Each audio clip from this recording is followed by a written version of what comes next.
Do you keep seeing black cats that aren't there?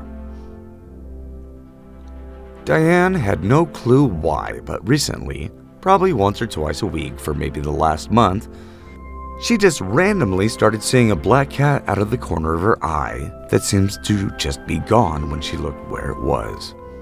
After doing a little research online, Diane found out she wasn't the only one to experience seeing black cats out of the corner of her eye. One woman said that she had 2 cats and one of them was black. Many people in the house have seen a black shadowy cat sometimes, while they know the original cat is asleep or just went outside. She said she had heard that cats astral project and sometimes we can catch a glimpse. The weirdest thing that had happened when she was sleeping, facing her door that had a small lounge chair next to it, the woman was suddenly jolted awake, and as she opened her eyes, there was a black cat with yellow eyes staring at her. She said, "This is definitely not my cat." Diane knew that might be a case of sleep paralysis. Her friend Darren experienced sleep paralysis, and she knew it wasn't that. Darren's story was interesting though. Darren had told Diane he had had sleep paralysis for the first time a couple years ago. He had read a lot about it before and watched a documentary about it, so he knew that it was happening.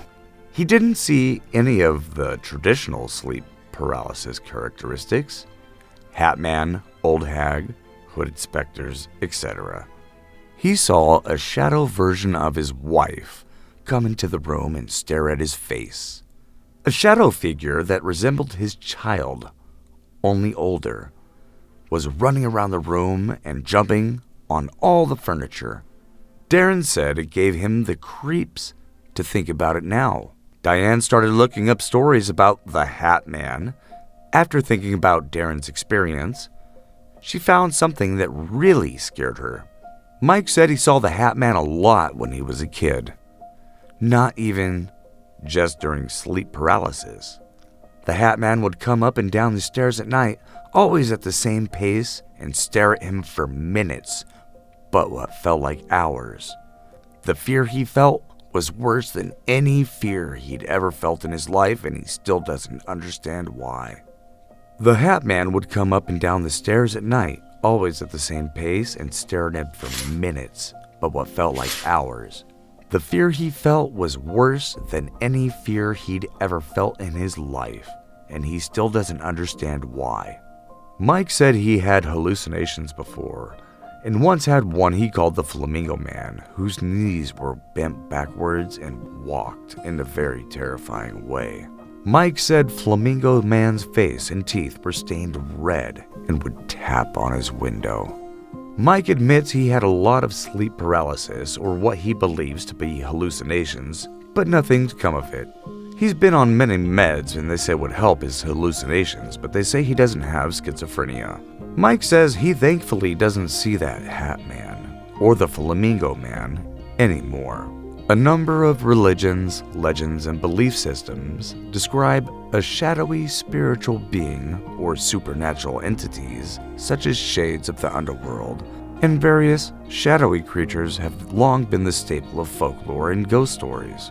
There are also psychological and physiological conditions that can account for these experiences. A sleep paralysis sufferer, anxiety during a flight or fight situation, or lack of sleep. Many methamphetamine addicts report the appearance of shadow people.